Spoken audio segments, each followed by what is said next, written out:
Hey guys, bom dia. Eu sou a Grace e juntamente com a minha amiga Fernanda somos monitoras da disciplina Política Educacional ministrada pela professora Andréia. E assim como ela, eu também vou compartilhar com vocês e comentar o texto do Miguel Arroyo, esse serzinho que fica bem aqui, ó. Desde já eu queria pedir desculpas se eventualmente vocês escutarem algum barulho. É porque é quase impossível eu encontrar um lugar silencioso aqui em Belém. Mas, sem muitos rodeios, vamos lá começar. Let's go! E eu fiz uma colinha aqui para comentar com vocês sobre o texto. E o artigo diz assim: reinventar a política, reinventar o sistema de educação. E o texto, o artigo, nada mais vai discorrer sobre vai tentar se aprofundar, na verdade, sobre alguns referenciais teóricos que vêm sendo analisado a conjunção desse sistema de educação. E o foco está nas possibilidades e nos limites, eu vou dizer assim, nessa construção de um Estado de direitos e do fortalecimento da esfera pública. E durante a leitura do texto vão surgindo perguntas importantes e norteadoras que posteriormente o próprio Miguel vai respondendo. E a primeira diz assim: que processos dificultam a construção de um Estado de Direito? E o outro é: que possibilidades e limites há para o fortalecimento da esfera pública? E caminhamos para o processo de publicização ou de privatização do público? E a primeira, respondendo sobre esses processos que dificultam esse Estado de Direito, Arroyo já fala sobre a colaboração e em que padrão de poder. E ele fala uma coisa super interessante que me deixou, assim, de fato pensativa.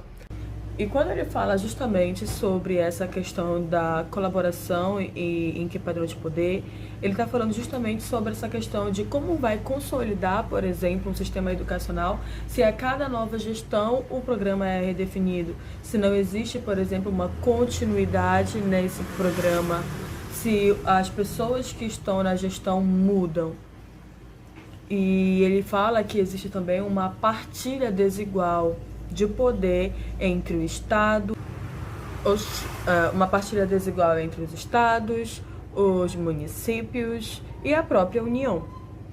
E que essa partilha desigual de poder vai gerar um problema assimétrico, ou seja, uma gestão conflitiva entre o sistema público. E que ao gerar esse sistema conflitivo vai gerar também uma assimetria na garantia dos nossos direitos. Ou seja, um regime, por exemplo, de cooperação que deveria ajudar, na verdade, está corroborando. Então, esse regime de cooperação, em vez de garantir a igualdade de direitos, ele vai estar reforçando a sua desigualdade. E aí, Arroyo continua pontuando sobre essa questão de organização de direitos e garantias, de organização de poder e garantias de direitos, E quando ele diz que reconhecer esse entrelaçamento do sistema educacional e do sistema político, existe então a necessidade de se entender mais sobre esse entrelaçamento.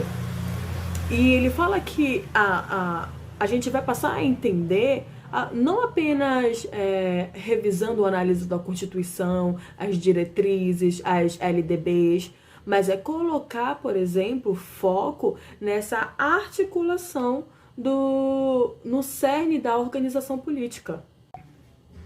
Ou seja, essa organização de poder que historicamente vem sido atrelada na construção desse sistema educacional, não vem trazer prejuízos ou problemas apenas na questão conjuntural de descontinuidade, mas é uma questão estrutural. Ou seja, se logo no início a partilha do poder já é desigual, a tendência é existir essa assimetria na garantia dos nossos direitos. E ele continua pontuando sobre a questão das possibilidades e os limites de um pacto político. E nesse ponto a gente vai falar sobre a questão do neoliberalismo e da privatização das estatais. E essa parte do texto eu achei incrível, incrível, incrível, porque Arroyo pontua coisas importantes que nós, seres políticos, precisamos saber, né?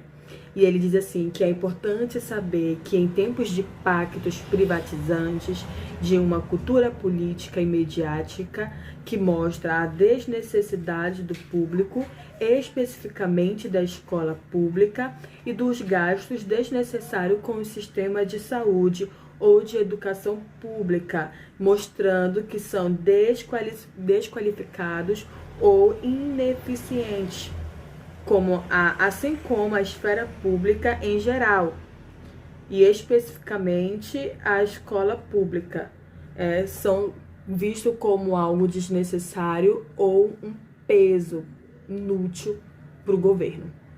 E é nesse ponto que eu achei super interessante, porque assim como estava tendo, por exemplo, os cortes, né, a universidade sofreu bastante. Eu lembro que um período, quando estava tendo os cortes nas universidades públicas, não tinha mais, eu não via mais papel higiênico no banheiro, aquele sabão que a gente lavava a mão, não tinha mais isso. Então, o primeiro ponto deles, do governo em si, é boicotar a educação. Tanto que a educação pública é vista com maus olhos, né? Para muitos, a educação privada é a melhor, o sistema de saúde privado é o melhor, e na escola pública só tem bandido, na escola pública só tem gente desinteressada, como se fosse apenas, como já dizia, depósitos de pessoas, como já dizia Freire. E a universidade é vista como pessoas maconheiras, o que é um absurdo, né? Porque, como diz eu fico igual o filósofo contemporâneo Gil do Vigor. Quando ele fala assim, eu fico indignada quando eu vejo estudantes que não defendem as causas públicas, que não defendem o SUS, que não defendem a escola, a universidade pública em si. É um absurdo porque nós sabemos e temos que ter consciência desse bem, na verdade, que a escola pública pode fazer, que a educação pública faz. Tanto que a vacina, por exemplo, veio por um sistema público de saúde. Então a gente precisa defender o SUS, a gente precisa defender a esfera pública no geral. E o que a gente vê então hoje é essa exaltação, né, do neopolítico e da desnecessidade do público, o que de fato se contrapõe, por exemplo, às experiências históricas dos trabalhadores, que foram os primeiros a defenderem a esfera pública e os seus direitos. E o que a gente vê então nada mais é do que eles mostrarem que o sistema público é desnecessário, é um peso morto, e por isso nós vamos privatizá-la. E é importante, né, por nós como seres políticos precisamos entender isso e a importância disso, de se falar sobre isso, de defender as causas públicas. Porque se você tem, por exemplo, a oportunidade de pagar um plano de saúde, de pagar e tem condições de pagar uma escola privatizada, uma escola boa, por exemplo, para o teu filho, beleza, ótimo. Mas nem todo mundo tem esse acesso, nem todo mundo tem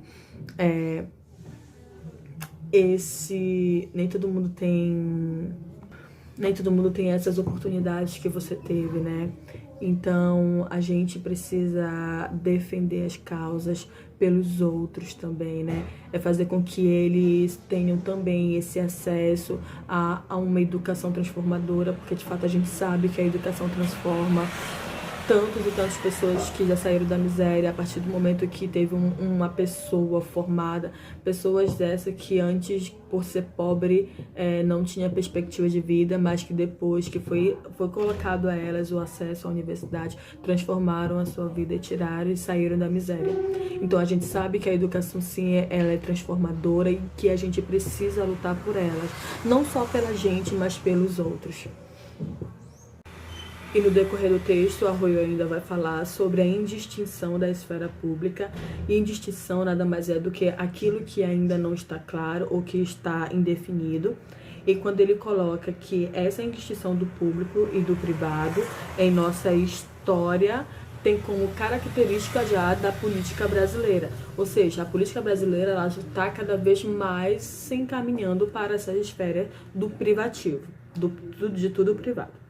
Até mesmo, por exemplo, quando a gente vai fazer, quando se tem a construção, por exemplo, de uma escola de ensino infantil, pede-se então essa parceria do privado com o público. E isso é como, por exemplo, se o Estado tivesse, sim, tirando a responsabilidade dele em cima daquela empresa. E aí se torna-se importante fazer uma pergunta primordial, que por onde tem passado essa indistinção da esfera pública? E ele responde, né, Arroyo responde que é pela construção e reconstrução social privatizante da sociedade. Ou seja, é como se estivesse criando, por exemplo, uma ideologia anti-estatal que desprestigia e desvaloriza a educação pública, a esfera pública nas elites. Até mesmo quem deveria, por exemplo, defender, que são os gestores de políticas educativas, não defendem. Então, ele diz que não acontece, por exemplo, as instituições públicas, estados e suas políticas não avançam na esfera pública de direitos, porque a indistinção entre o público e o privado e a construção do público continuam uma constante na política brasileira. E aí, então, fica claro que, com a destruição do público, anula-se, então, o dever do Estado de não garantir, né, de garantir os direitos, das pessoas. E não tem mais a necessidade de construir, por exemplo, um sistema escolar de socialização. Arroyo, então, responde a última pergunta que ele faz, que é sobre os valores da escola pública continuarão na logística privatista e privatizante, e ele responde que sim, né, que as políticas oficiais apontam para essa lógica do privado. Ou seja, se até mesmo na política, a política brasileira já caminha para isso, então é normal que a esfera pública também se encaminhe para algo privado. E é por isso que a gente precisa lutar pelos nossos direitos, a gente precisa que a escola pública seja para todos, né? Seja para todos, seja uma educação abrangente. A gente sabe, então, que se continuar com essa política da privatização, vai continuar tendo essa política segregadora, onde o pobre fica mais pobre e o rico fica mais rico, onde o rico tem acesso a uma educação de qualidade, enquanto o pobre fica à mercê, jogado às traças. A gente sabe também que a gente tem que lutar contra esse governo, que não nos ajuda, que prejudica o pobre, que não, na verdade a gente sabe que ele não está para governar para os pobres, né? Então a gente precisa se posicionar, a gente precisa lutar mesmo, porque só eu sei, e acho que a maioria também da universidade pública sabe, a importância que a escola pública tem. Eu, particularmente, fiz todo o meu ensino fundamental e médio em escola pública e sei o quanto ela foi fundamental e importante. Como a gente sabe também que ela foi importante para várias pessoas, porque foi por meio delas que outras pessoas tiveram acesso a uma universidade pública, a uma universidade gratuita e de qualidade. Então, a gente precisa lutar, como eu falei, e ter voz para que outras pessoas também tenham esse acesso. A gente sabe que a desigualdade já é muito no Brasil, então, privatizando mais, aí sim que o pobre não vai ter acesso a nada, né? Então a gente precisa dar voz a eles, a gente precisa fazer com que eles vejam, as pessoas vejam que é mentira o que ficam falando com relação à universidade. A universidade, sim, a universidade, a escola pública é sim um lugar transformador, que educa e que não tem ali apenas marginais, que não tem pessoas desinteressadas, pelo contrário. Eu sinto assim que tem muita força, pessoas que estão ali de fato para estudar e que querem um futuro melhor. E a gente sabe que é por meio da educação que as pessoas conseguem um futuro melhor. Então, era mais ou menos isso que eu queria compartilhar com vocês, dessa educação transformadora que a gente precisa lutar e precisa fazer com que as pessoas também nos acompanhem nessa causa. Finalizo esse texto, então, e esse vídeo agradecendo imensamente a oportunidade e a receptividade da turma. Espero muito que no futuro breve a gente possa se encontrar e eu possa conhecê-los. Peço desculpas também pelo vídeo em si, né? Porque eu acho muito difícil tirar a timidez, colocar a timidez do lado e gravar um vídeo assim pra câmera. Então, isso tudo é muito... Ai, enfim, vocês entendem, eu acredito. Então, obrigada por tudo e desculpa por qualquer coisa. Mas sigamos, né? Avante, turma de Mocajuba. Fiquem com Deus e muito obrigada.